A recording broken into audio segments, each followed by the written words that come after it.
Hola, bienvenidas, bienvenidos y bienvenides a Mujeres en STEAM. Hoy tenemos el primer capítulo de diciembre, faltan otros 3 para poder cerrar la temporada, la primera temporada de Mujeres en STEAM, de este ciclo de entrevistas que logró atraparte, estás interesada en poder saber un poco más de la historia de nuestras científicas en Argentina y en algunos otros países de Latinoamérica. Puede que haya una sorpresa para ustedes a fin de año, algún anuncio de alguna cosita que estuvieron pidiendo durante estas últimas semanas. No les prometo nada, pero lo estoy evaluando. Vamos a lo que nos compete del capítulo de hoy, que estuvimos entrevistando a Aide Karsenbaum, una física argentina muy importante, muy interesante, y aparte es una pionera en lo que fue la teledetección acá en nuestro país. Así que ya sabes cuál es mi recomendación de siempre, es anda a buscar algo para picar, algo para comer, y quédate a disfrutar este capítulo espectacular que tenemos para vos. ¿Lo vemos? Primero, Aide, te quiero agradecer un montón este tiempo, y aparte, digamos, esta conversación off record también ya como que te agradezco como volver a recapitular todo y poder hablar acerca de la historia de las mujeres también. No, me encanta, te agradezco a vos. Contame, ¿de dónde sos oriunda? Yo nací en Buenos Aires en 1944, o sea, soy viejita, y soy primera generación de argentinos, de Argentina, porque mis padres vinieron de Europa entre guerras, ¿viste? La gente que huía de la previa al nazismo, mi mamá muy pequeña, pero mi papá no tan pequeño, o sea, tengo la marca de un poco de los que huyen. ¿De qué país? De Polonia. Uh-huh. Uh-huh. Así que viste, los inmigrantes que se instalaron primero en conventillos y bueno, y se fueron haciendo un pasar hasta que llegaron a una situación de clase media.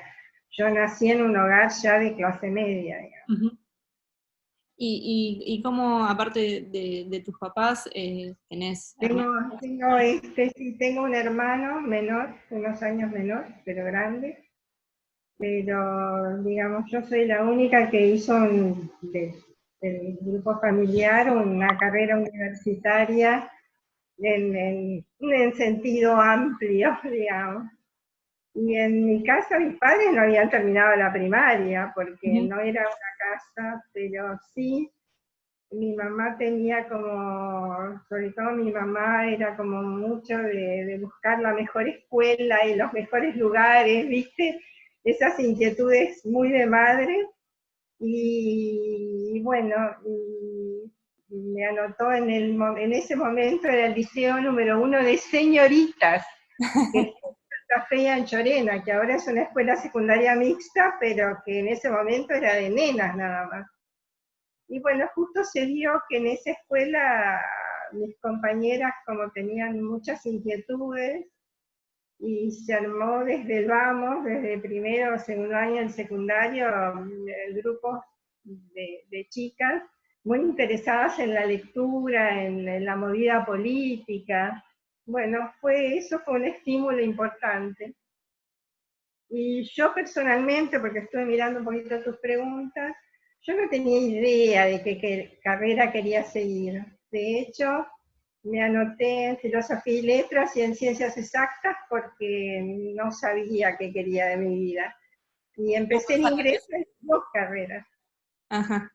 Y finalmente mis amigas, unas amigas que tenía muy cercanas, también se anotaron en exactas y yo me quedé en exactas por amistad y porque las 2 carreras eran difíciles de llevar adelante, digamos. Uh-huh. Pero entonces no podrías ubicar, digamos, alguna influencia.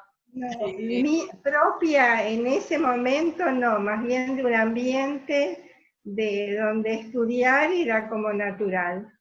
Que eso es lo que yo quisiera transmitir, que ahora se ve como el hecho del estudio como algo que es placentero. genera una situación de libertad, de autonomía. No es que estudias para tener un diploma solamente, sino que hay algo que te abre la cabeza y que eso ya te predispone en otra dirección. Entonces, tenías filosofía y letras, y tenías del otro lado exactas, y te quedaste en exactas por, digamos, el Sí, círculo que había formado. En ese momento, exacto. ¿te gustaba cualquiera de las dos, digamos, de las Me dos carreras? gustaba cualquiera de las dos y de hecho hace como 15 años que retomé filosofía y letras. No académicamente, es decir, no volví a la facultad, pero hago talleres y estoy muy involucrada. Ah, bueno. Me gusta eso porque es como, no sos la primera persona que me lo dice, es como que uno toma una decisión, pero de alguna u otra manera, en algún momento de la vida se vuelve a cruzar esa otra cosa que también le gustaba. Y es como esperanzador. Sí, y además no quiere decir esta cosa de elegir una profesión y que se transforme en un compartimento estanco con respecto a otras inquietudes. En la época que yo estuve en Exactas, que fue la época de oro, que Rolando García era el decano, lo que se llamó la época de oro, no sé, no es que quiero disminuir lo que es ahora, digamos, en ese momento, bueno, te diría que mis compañeros eran músicos, bailarinas, bailarines, digamos, era natural que se practicaran artes, sin duda. O Eso sea, es algo que también se perdió, digamos, como que... eso es algo que se perdió porque está muy diseñado todo en función de objetivos y de cumplir metas. Hay una distorsión con respecto a lo que uno desea o cómo quiere transitar eso que quiere hacer. Estás obligado a transitarlo de una cierta manera. Claro, sí, sí, En sí. ese momento estábamos más como en una nube, ¿viste? Y en el momento de la carrera, ¿cómo lo viviste? O sea, Yo en eso te quería comentar, que me parece algo bastante importante, que yo soy hija de la Argentina.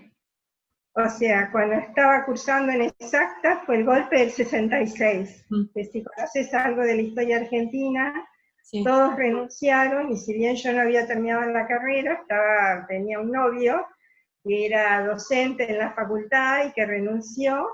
O sea, en ese momento, así se produjo el desparramo como si pateas un hormiguero.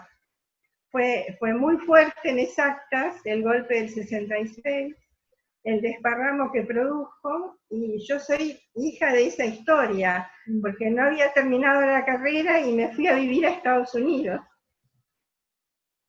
Y tuve la suerte que me aceptaron en la escuela de graduados, en la universidad, que fue en la Universidad de Tennessee, en el sur de Estados Unidos, en Knoxville, Tennessee, y terminé mi carrera ahí. O sea, yo ni siquiera tengo un título nacional. ajá. Terminé mi carrera en Estados Unidos y era en ese momento, que por eso digo que soy hija de la historia argentina, era la única mujer en el departamento de física, me bancaron.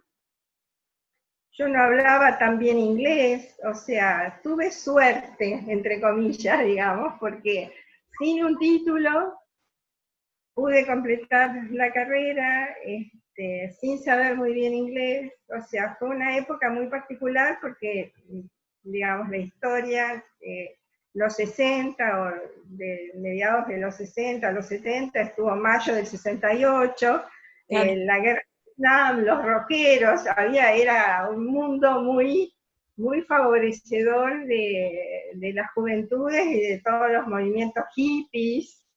Claro, encima Ese en un hemisferio pasaba una cosa y en el otro pasaba otra totalmente Bueno, contraria. ese fue mi ambiente a los 20 años. ¿Y cuánto tiempo estuviste allá en Estados Y Unidos? ahí estuve 5 años. Después volví a vivir en Estados Unidos, pero esa primera vez estuve 5 años. O sea, me crié, me formé, criar es una forma de decir, ¿no? Me formé en ciencia en Estados Unidos, se puede decir. Entonces, cuando regresé con el titulito de Estados Unidos, tenía un plus, obviamente, por más que no tuviera un título nacional. Y tenía como la cabeza formada en Estados Unidos. Y eso sumó, aunque no fue fácil, porque fue volver y no es que uno conseguía trabajo fácil. Yo volví, conseguí una cátedra para dictar cursos en la UTN, la Universidad Tecnológica Nacional, y en la Facultad de Ingeniería de la UBA. Y bueno, y después entré en un grupo de investigación de La Plata, era multitasking. ¿Y nunca sufriste, digamos, alguna discriminación o algo por, vos dijiste hace un rato que en Estados Unidos, por ejemplo, eras la única mujer? No, en esa etapa no tanto, después vino tuve una compañera que venía de Nueva York, o sea, éramos las mimadas en ese momento. Pero después yo, cuando volví de Argentina, en ese momento estaba ya casada con ese novio, porque en esa época te tenías que casar para irte, y cuando volví me divorcié, o sea, fue una de las primeras divorciadas de Argentina. Y bueno, y después me hice de otro marido y tuve hijos con mi segundo marido, y ahí sí nos fuimos a Estados Unidos de nuevo con los chicos chiquitos, y ahí sí fui absolutamente discriminada, porque me fui con una beca de CONICET, y el director de la institución lo había aceptado al que en ese momento era mi marido, y a mí no, me dijo que tenía que compartir el escritorio con Antonio, se llamaba Antonio porque él falleció. Y entonces yo le dije que tenía una beca, que tenía que hacer mi trabajo, y él me dijo que él no aceptaba mujeres, era misógino directamente. Pero bueno, me fui haciendo un lugar, y después como puedo decir que era muy trabajadora, me fui haciendo un lugar, y con la ventaja que fue antes de la PC y de todo eso, teníamos lo que se llaman los mainframes, ¿viste? Vos estabas conectada, pero estabas conectada, una vez que, bueno, me empecé a hacer un lugar ahí en un lugar que se llamaba el College of Marine Studies en la Universidad de Delaware, en el este de Estados Unidos, esta vez. Él me dio, mi director me dio una computadora de esas que ponías el teléfono con papel térmico para conectarme a distancia con el mainframe de la universidad y pudiera estar en casa cuando los chicos se enfermaban, porque los chicos se enferman cuando son chiquitos. Una suerte de home office, ¿no? Una suerte de home office muy primitiva, pero yo largaba los programas, digamos, desde mi terminal, que era una terminal de teletipo, ¿no? Como si tuvieras una máquina de escribir y encajas el teléfono, después vía telefónica era. Así que, pero sí, era como, sí, teletrabajo. Bueno, y ahí él se fue acostumbrando, y después, bueno, sí me aceptó y me dio como una especie de lugar, y después cuando ya volvimos a Argentina, todos los años me invitaba y yo iba. O sea, fue un final feliz. ¿Qué año más o menos era eso? ¿Eran los 80? Eso fue al final del proceso, por eso te digo que soy una hija de Argentina. Y en realidad antes nos habíamos ido a Francia, porque eran épocas muy difíciles. El golpe, nosotros pasamos por un lado el golpe de Onganía en el 66 y el golpe de Videla en el 76. En 78 nos fuimos a Francia, yo en ese momento tenía una nena, con una beca del gobierno francés. Después de ahí nos fuimos a Estados Unidos, y ya tenía 2 hijos, o sea, uno andaba de aquí para allá, fueron años como difíciles. Por otro lado, bueno, cuando vos pensás en eso, fueron experiencias como tanto vivir en Francia como en Estados Unidos, y fueron experiencias positivas, te podría decir, ¿no? En cuanto a la formación. Y ahí, Pero más yo, o menos, no, ¿cuánto y ahí tiempo? cuando volví entré digamos, ya estaba en CONICET, pero me fue muy difícil porque yo cambié de tema media docena de veces en las idas y venidas, y no tenía un currículum consolidado. Y CONICET me castigó sistemáticamente, no me ascendían.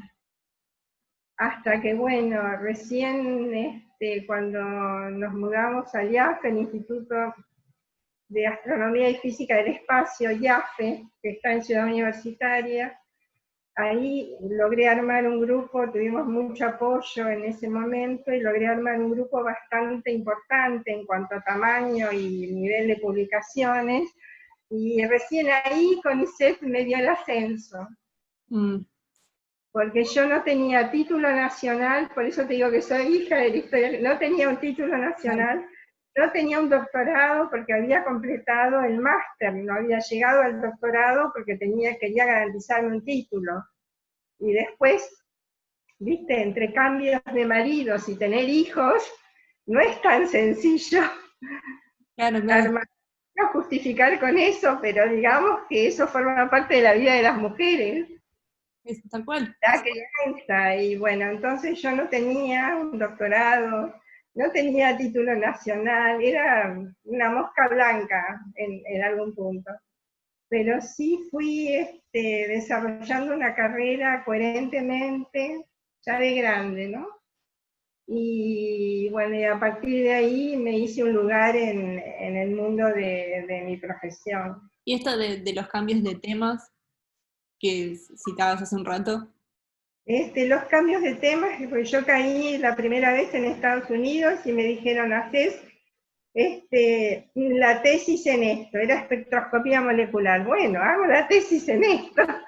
No tenía la menor idea, estaba agradecida de que tenía una beca, Ujú, porque si tenés que pagar la carrera en Estados Unidos es carísimo. claro, Y he sí. conseguido lo que en ese momento eran los teaching assistantships, que tenés como una beca para dictar, digamos, ser ayudante Ujú. de alguna cátedra, y me acuerdo que era ayudante en la cátedra de astronomía, que tampoco sabía nada, pero me puse a estudiar.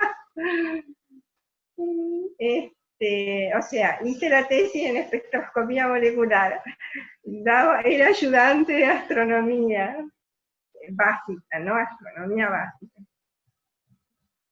Y cuando regresé a Argentina conseguí trabajo en un grupo que hacía rayos cósmicos. Ujú. Y bueno, y cuando estuve en Francia trabajaba en eso. Y después en Estados Unidos conseguimos un lugar para trabajar en teledetección, y empecé de nuevo. Estoy diciendo los grandes temas, o sea, cada vez estaba empezando. Claro, sí, y aparte no es nada sencillo. No, Para todo no, el nada. mundo. Pero bueno, por eso esta cosa de estar disponible, creo que las mujeres, y eso sí quisiera como resaltarlo, ¿viste? Como cuando pones la marca con resaltador, hay como una disponibilidad bueno, hay que hacer esto, uno lo hace. O yo fui criada de esa manera, digamos, uno tiene que trabajar, tiene que hacerse un andar, y bueno, y es esto, y lo tratás de hacer con entusiasmo, porque es lo que te lleva a un lugar que más o menos grato, que no sea un esfuerzo terrible y un sufrimiento, te vas haciendo un lugar. Sí, sí, sí, tal cual. Y esto de desterrar esta idea estúpida y con muy malintencionada de decir que las mujeres llegan a determinado lugar por arreglo, o porque no son capaces, o porque las ponen ahí por algún nombre, y la verdad que se hace muy cuesta arriba hacerse un lugar, encima si además querés formar una familia, bueno, los temas políticos de los países de origen de cada científico. se hace muy, muy difícil, digamos. Vos llegás a una parte y encima que digan eso, es como, vamos, o sea, lo que Y menos también puedes hacer es enojar en los idiomas, ¿no? los Primero, idiomas. fui a Estados Unidos, puse el esfuerzo en inglés, qué sé yo, de pronto una beca a Francia, el francés. Después de vuelta a Estados Unidos, escribir en inglés, en francés, en castellano. O sea, y vas pedaleándola. Y de todo este camino, si vos tuvieras que identificar personas que te hayan inspirado o mentores, mentoras que hayas tenido, ¿a quién citarías? ¿A quién nombras? Mira, a mí, yo vi esa pregunta y a mí me cuesta pensar porque uno iba haciendo el camino por la generación a la que pertenezco, Ujú, ¿no?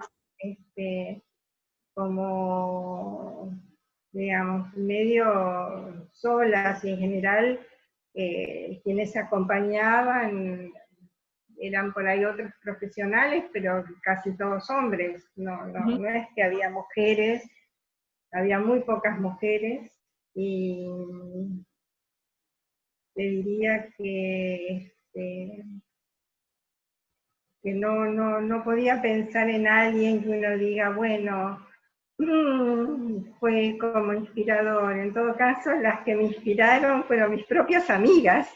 Está bien, es Eh, así. eh, Hicimos ronda entre nosotras porque todas nosotras nos fuimos este recorrido que tiene que ver conmigo, también lo hicieron ellas. Ujú. Una de ellas se fue a Canadá, la otra se tuvo que ir a Costa Rica. O sea, y todo el tiempo nos seguíamos escribiendo y íbamos compartiendo. También cada una con su familia, con sus maridos, con sus cambios de tema. Es decir, en eso soy como bien, es una experiencia generacional. Claro, No diría que es solo mía. claro. ¿Y el mejor recuerdo que tengas de la profesión, ya que tuviste tantos cambios de temas y bueno, estuviste en tres países distintos? No sé, siento como los mejores recuerdos desde la última estadía en Estados Unidos, porque pasar una situación donde el director del instituto era misógino, a después invitarme a que vaya varios años, cada año a alguna reunión, fue como una movida linda, gratificante. Y después había como un anuario del college, y el segundo año que estábamos ahí me invitó a que estuviera en la tapa del anuario, porque ya ahí pasé a ser, viste, como la actriz del college, pasé al otro lado, digamos.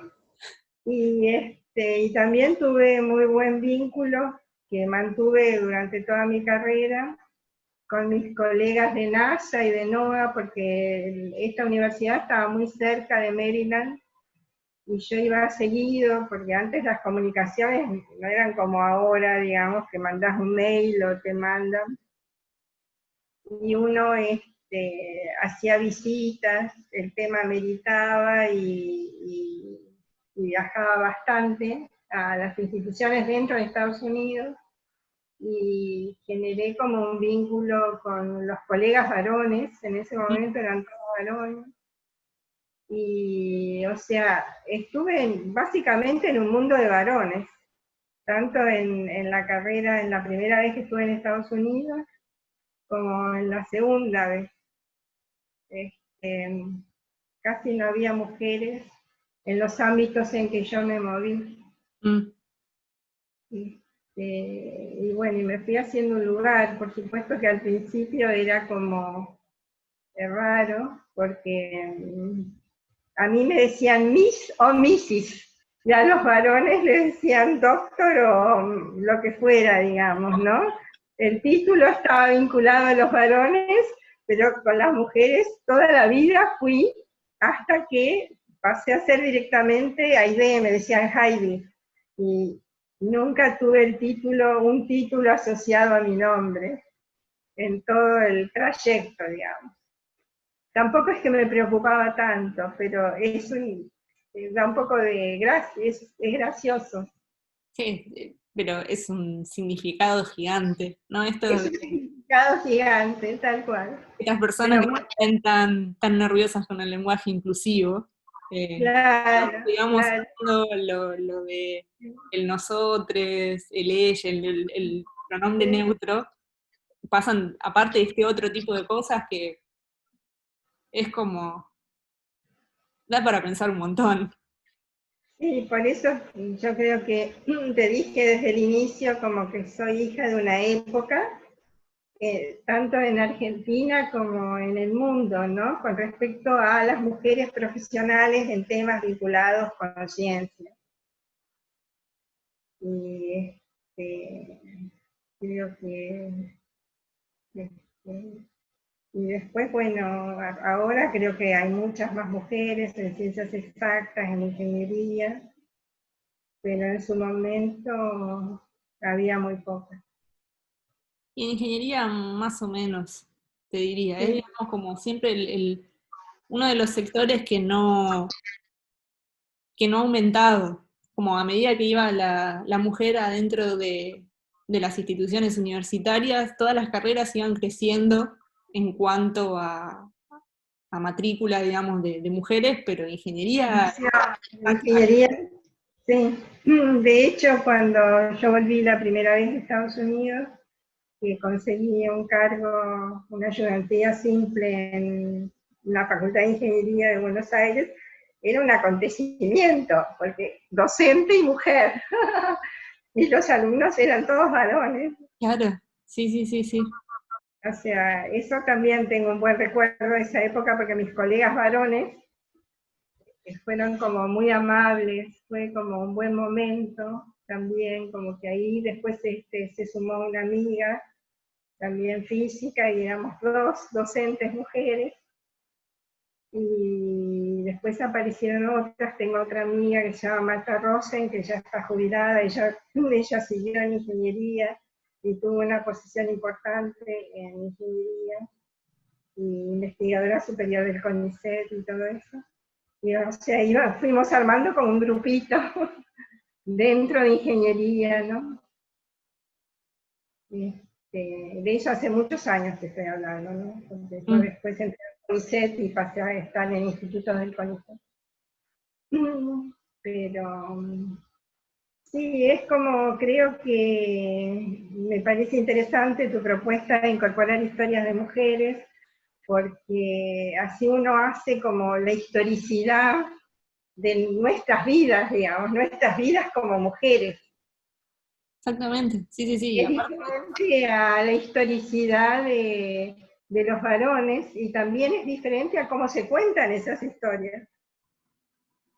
Tal cual. Este, Y en cuanto a la teledetección, me acuerdo que cuando entrevisté a Natalia me dijo que había sido como una pionera de la teledetección acá en Argentina. ¿Cómo fue eso? y digamos, yo empecé, cuando fuimos la segunda vez a Estados Unidos, que con el padre de mis hijos y mis hijas, ahí empezó la teledetección en mi vida. O sea, viste como cero, el primer libro de teledetección que había abierto en mi vida. Pero tuve mucho apoyo, apoyo cuando digo acceso a, Ujú. desde la computadora, aparte de la jefa del departamento de informática en este momento en Delaware, que fue un acontecimiento importante, era mujer. Y entonces yo tenía que leer las cintas que venían de NASA y NOAA con información. En ese momento eran grandes cintas magnéticas que calzabas en lectoras de estos mainframes, otra tecnología, y no tenía la menor idea, y la iba a ver a ella, y ella me decía, no te preocupes, yo voy a encontrar la manera de desempaquetar, porque los datos venían empaquetados, eran de 16 bits y estaban empaquetados en menos bits, y había que desempaquetarlo. Y me las voy a arreglar para hacer un algoritmo y que puedan leer las cintas, Así que ahí se creó un vínculo con ella me ayudó un montón, y pasé a tener un protagonismo en el College of Marine Studies porque había logrado leer las cintas que venían de NASA, que hasta ese momento no lo habían hecho. Y bueno, eso fue como un puntapié inicial bastante importante, porque una vez que vos tenés acceso a los datos, bueno, empecé con todo el tema de procesamiento de imágenes y de a poco aprendiendo. Pero ese es como un lindo recuerdo, encuentro de mujeres que se ayudan, que ahora es algo como que se está intentando de que así sea. Bueno, existía, siempre existió. Lo que pasa es que eso también tiene poca visibilidad. Sí, sí, eso sucede. Y bueno, y después cuando regresamos a Argentina, no fue fácil porque fue el inicio del gobierno de Alfonsín, no había plata, fue difícil. Sin plata, nosotros nos habíamos comprado una computadora, una Apple, no sé si la Apple II, claro. ¿viste? Una novedad total, y hacíamos todo en esa Apple II porque no había otra cosa, y en ese momento todavía no habían salido las PC. O sea, fue muy cuesta arriba, la falta de dinero, recursos informáticos, y no fue fácil. Y recién, digamos, nosotros logramos consolidarnos, cuando digo nosotros me refiero al padre Antonio, que habíamos armado un grupo, logramos consolidarnos y con el nacimiento de la CONAE, no sé si escuchaste hablar, la Comisión Nacional de Actividades Espaciales, que bueno, como habíamos tenido formación en Estados Unidos, viste estas cosas que suman, nos convocaron y yo participé de la primera formulación del plan espacial, que fue durante el gobierno de Menem. Pero ahí en simultáneo me separé de mi segundo marido, por eso son bien historias de mujeres. Y ya, bueno, hubo toda una situación de que también tenía que separar los temas. Bueno, ahí empecé de nuevo, porque si bien seguía en teledetección, me ubiqué en una rama que tenía que ver con las microondas, que yo no hacía en ese momento, yo hacía aplicaciones oceanográficas, dejé eso, pasé al mundo terrestre con microondas y empecé de nuevo. Y bueno, y ese sí lo fui, a vos te causa gracia porque parece una novela, No, pero digo que porque, a ver, me causa gracia, pero lo pienso, digamos, en un microsegundo, es duelar todo el tiempo, en un montón de aspectos, y empezar nuevos temas con lo que eso conlleva, digo, porque totalmente. la Me gente acuerdo, es solamente trabajo, no es solamente trabajo, ocupa un montón de tiempo de la vida de uno. Sí. Y bueno, y ahí se dio como, estudiaba, por eso yo siento como el estudio como algo positivo, que fue mi posibilidad, ser estudiosa. Y estudiaba, y de pronto hubo un anuncio de la Agencia Espacial Canadiense para proyectos, y yo, empezando en el tema, escribí un proyecto y lo gané.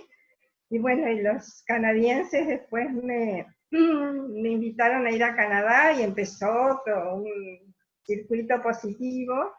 Y durante varios años tuve una buena vinculación con Canadá, iba también bastante seguido. Y bueno, digamos que, pero yo si rescato algo, le diría a las chicas, estudien.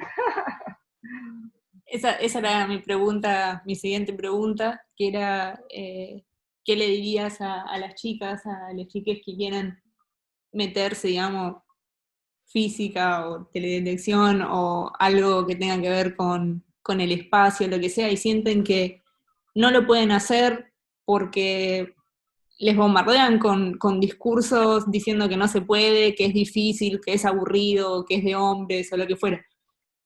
¿qué es lo que vos le dirías a esas personas que tienen el deseo de meterse en este área? Primero, quizás lo que diría es que no creo que sea más difícil que otras cosas, que está en el discurso, que ahora que estoy leyendo a las escritoras de mujeres, eh, como Donna Haraway es una de las que sigo, que ella es bióloga y es de mi generación, vive en Estados Unidos. Ella habla del paradigma falocéntrico, hay discursos que se repiten desde un lugar que no es que esa es la verdad. Creo que sí requiere una cierta intencionalidad, uno tiene que tener ganas y ponerle esfuerzo, pero yo creo que si vos querés ser bailarina o querés hacer música, también tenés que ponerle ganas y esfuerzo. Claro.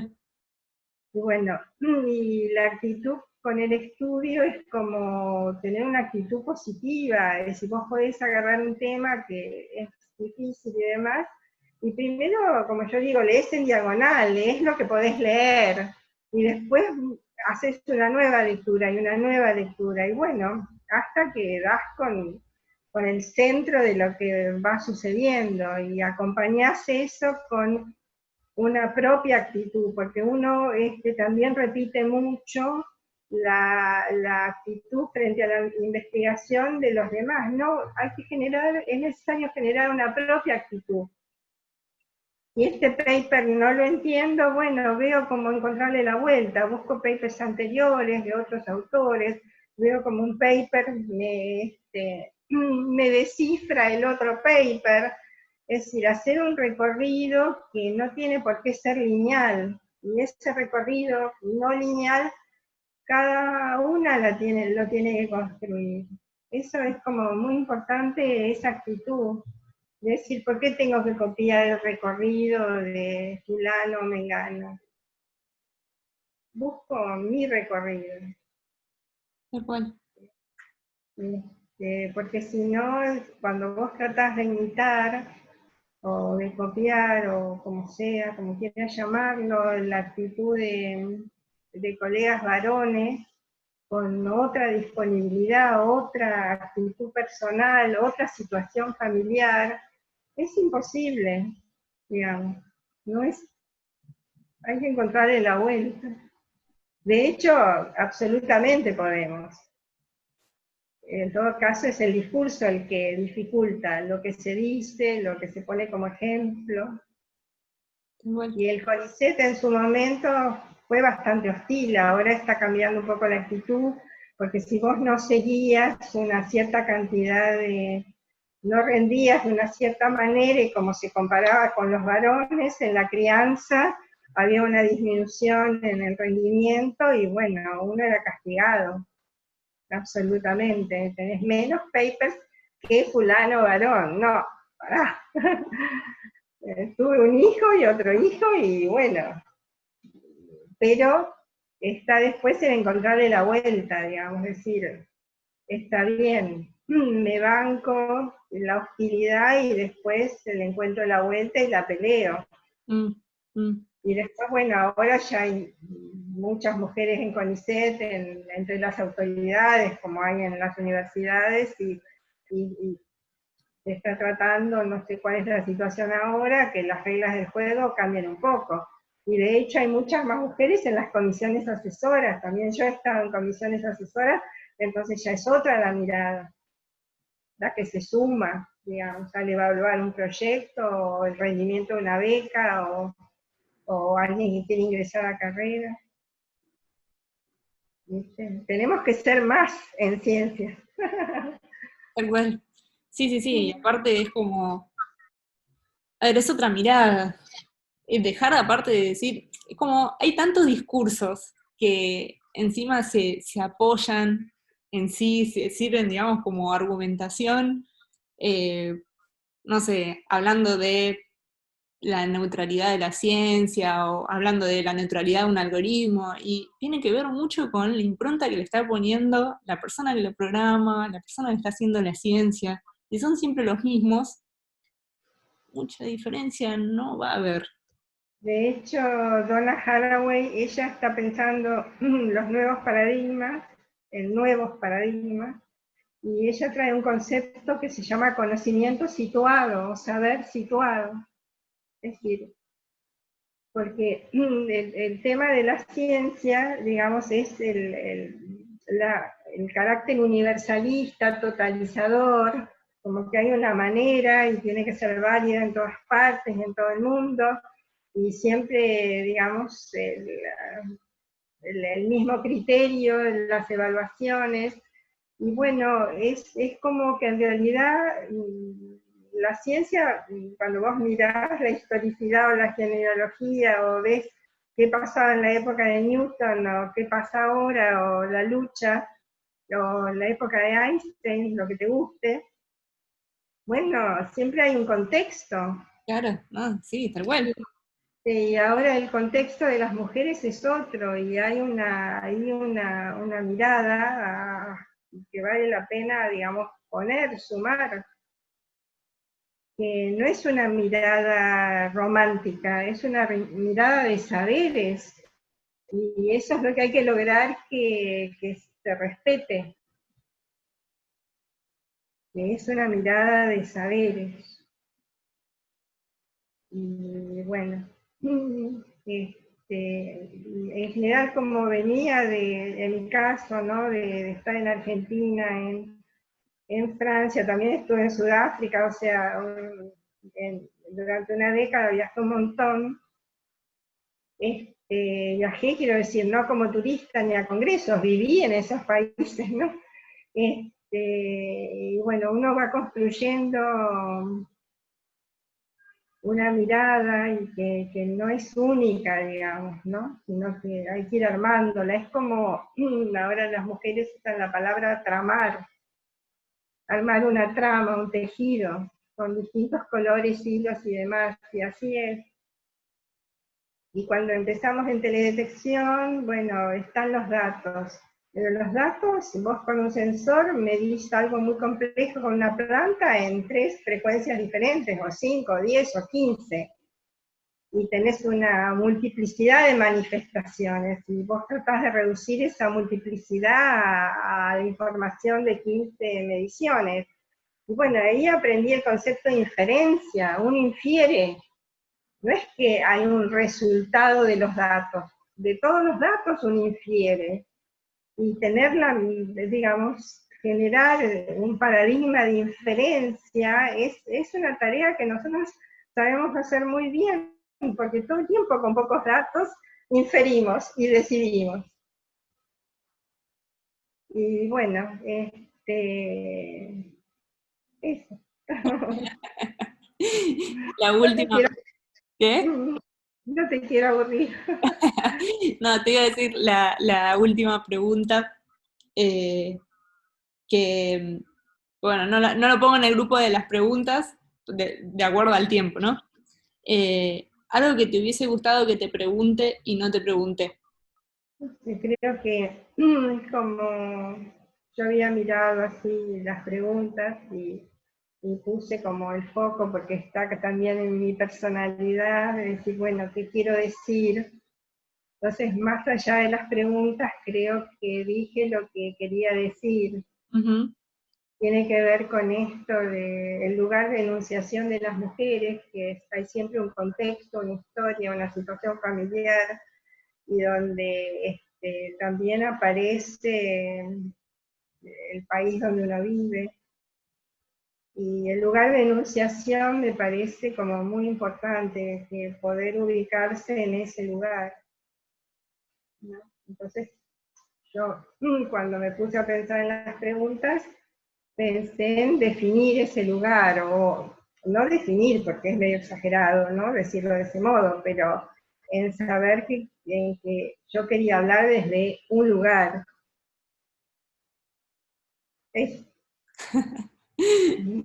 Bueno, Aiden, nada, te quiero súper agradecer, la verdad que lo disfruté un montón. Eh, bueno, gracias. Gracias. y bueno, nada, gracias por tu tiempo y por sumarte a este ciclo de entrevistas.